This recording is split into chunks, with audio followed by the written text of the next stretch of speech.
तो अब ट्रंप के मंत्रिमंडल में इलॉन मस्क और विवेक रामास्वामी की एंट्री हो गई है। ये बड़ी खबर इस वक्त यहाँ पर आ रही है। इन दोनों को डिपार्टमेंट ऑफ गवर्नमेंट एफिशिएंसी का प्रमुख यहाँ पर बनाया गया है। इसके अलावा फॉक्स न्यूज के जो एंकर हैं पीट हेग्सेथ, उन्हें रक्षा मंत्री यहाँ पर अमेरिका का नियुक्त किया जा रहा है। जो इसके अलावा जो स्टीफन विटकॉफ है मिडिल ईस्ट का प्रतिनिधि, उन्हें नियुक्त किया जा रहा है। और जॉन रेडक्लिफ जो हैं, उन्हें खुफिया एजेंसी CIA का निदेशक नियुक्त किया जा रहा है। तो यहाँ पर बड़े अपडेट्स जो हैं वो अमेरिका से आ रहे हैं। डोनाल्ड ट्रंप जो है लगातार अपने मंत्रिमंडल का विस्तार कर रहे हैं, अपनी टीम वो यहाँ पर चुन रहे हैं। और यहाँ पर एक चौंकाने वाली कहीं ना कहीं खबर आई है कि उनके मंत्रिमंडल में इलॉन मस्क जो हैं वो होने जा रहे हैं। विवेक रामास्वामी और इलॉन मस्क को ट्रंप ने डिपार्टमेंट ऑफ गवर्नमेंट एफिशिएंसी का प्रमुख यहाँ पर बनाया है। इसके अलावा फॉक्स न्यूज के जो एंकर हैं पीट हेग्सेथ, उन्हें रक्षा मंत्री यहाँ पर बनाया गया है। स्टीफन विटकॉफ जो हैं वो मिडिल ईस्ट के प्रतिनिधि नियुक्त किए गए हैं और जॉन रेडक्लिफ CIA के डायरेक्टर नियुक्त कर लिए गए हैं। और इस मुद्दे पर चर्चा करने के लिए हमारे साथ जुड़ रहे हैं बेहद खास मेहमान अनिल त्रिगुणायत जी हैं, पूर्व राजनयिक।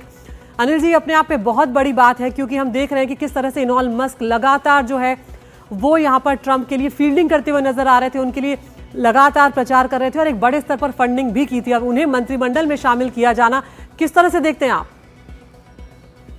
देखिए, इसमें कोई शक नहीं है कि जिस तरह एलन मस्क जो रिचेस्ट बिजनेसमैन कहिए या इंडिविजुअल कहिए दुनिया में, उन्होंने थ्रू आउट प्रेसिडेंट ट्रंप को सपोर्ट किया। ऐसा आज तक लोग कहते हैं हिस्ट्री में अभी तक किसी बिजनेसमैन ने इस तरह सपोर्ट नहीं किया। और इसीलिए उनका एक रोल, बड़ा इन्वॉल्वमेंट हर जगह, अभी भी लोग कह रहे हैं कि मालागांव में ही इज स्टिल देयर। तो ये समझिए कि हर चीज़ में उनका एक इन्वॉल्वमेंट रहेगा।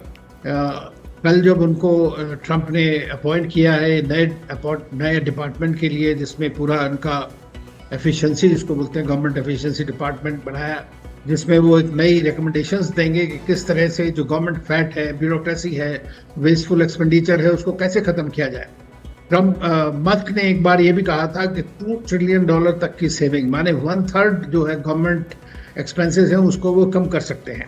इसी तरह विवेक रामास्वामी, जो आप जानते हैं कि पहले एक टाइम पे उन्होंने कोशिश की थी कि रिपब्लिकन पार्टी से नॉमिनी बने प्रेसिडेंशियल, उसके लिए उसके बाद उन्होंने ट्रंप को सपोर्ट में करते रहे हैं थ्रू आउट। तो ये दोनों ही एंटरप्रेन्योर्स हैं और इसीलिए एक एंटरप्रेन्योरल स्पिरिट किस तरह से गवर्नमेंट के अंदर लाई जाए, एक टाइम पे जैसे मैनहट्टन रिफॉर्म होता था उसी तरह से इन्होंने ये गवर्नमेंट रिफॉर्म के लिए इनको बनाया है। और ऐसा ही नहीं है, बल्कि उनको एक डेट भी दिया है, जुलाई 4, 2026 तक उनको अपनी रिपोर्ट्स देनी है। तो इसका मतलब यह है कि बड़ा लीन एंड मीन टाइप की एक गवर्नमेंट बनेगी। और मतलब एटलीस्ट रिकमेंडेशंस में होगा, कितने लोगों को हटा पाते हैं नहीं हटा पाते वो तो बात की बात है, बट काफ़ी हद तक आप देखेंगे। और ये एक और चीज़ है इसके अंदर जी, कि प्रेसिडेंट जो हैं वो शुरू से कह रहे हैं कि डीप स्टेट जो है USA में, वो उसने उनको काम नहीं करने दिया, लोगों के ऊपर काफ़ी कंट्रोल रखती है, उस डीप स्टेट को कम करना। और ये मैं समझता हूँ ये जो बनाया गया है डिपार्टमेंट, इसका एक मेन काम ये भी रहेगा कि किस तरह उस डीप स्टेट को डिफैंग किया जाए, माने कम उसके इफेक्टिवनेस को कम किया जाए, ताकि वो अनिल जी यहाँ पर और एक चीज जो नोटिस करने वाली है कि किस तरह से ट्रंप जो है वो लगातार जो हार्ड लाइनर्स है, जैसे कल हमने देखा था उन्होंने जो चीन के खिलाफ लगातार मुखर होकर बोलते रहे, उन्हें कि उनको भी नियुक्त किया। यहाँ पर इलॉन मस्क जो है उनकी भी इमेज जो है वो कुछ ऐसी ही बनी हुई है। इधर फॉक्स न्यूज के जो एंकर हैं पीट हेग्सेथ, उन्हें यहाँ पर डिफेंस मिनिस्टर बनाया गया है। ये अपने आप पे बहुत बड़ी बात है। स्टीफन विटकॉफ मिडिल ईस्ट के प्रतिनिधि नियुक्त किए गए हैं। इनकी नियुक्तियों के पीछे क्या वजह आप देख रहे हैं? और आने वाला जो अब अमेरिका की सरकार होने वाली है, क्या वो बिल्कुल हार्डलाइनर्स की नजर आएगी? देखिए, सरकार वो तो खुद हार्डलाइनर है, कंजर्वेटिव हैं, तो होना जरूरी है। दूसरी चीज ये है कि दुनिया जानती है कि ट्रंप जो है वो उनका सबसे बड़ा एडवर्सरी वो चीन को मानते हैं। और दूसरी मिडिल ईस्ट में ईरान उनका सबसे बड़ा, वो जानते हैं कि ईरान के साथ उनकी एक समस्या है।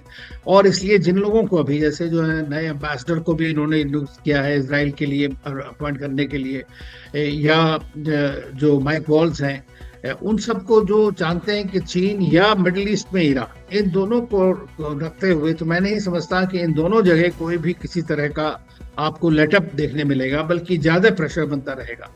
तो ये पूरी सरकार बेसिकली आप देखेंगे कि कंजर्वेटिव ही है ज़्यादातर उसमें, और जिस तरह के लोग चुने जाते हैं फिर उनकी एक अपनी फिलॉसफी है, उन्होंने क्या कहा है उसके ऊपर काफ़ी कुछ डिपेंड करता है और वही भी करेंगे भी। और प्रेसिडेंट ट्रम्प की जनरल पॉलिसी भी इसी तरह की है। तो ये एक कंजर्वेटिव गवर्नमेंट रहेगी जिसमें कुछ चैलेंजेस जो कंट्रीज जो जानते हैं वो उनको बने रहेंगे। जी, और ये भी देखना बहुत दिलचस्प होगा कि ये जो मंत्रिमंडल है भारत के साथ उसके संबंध किस तरह से आगे बढ़ते हैं, क्योंकि पिछले दशक में तो भारत और अमेरिका के संबंध जो है वो मजबूत ही यहाँ पर हुए हैं। अनिल त्रिगुणाई जी, बहुत बहुत शुक्रिया आपका हमसे जुड़ने के लिए।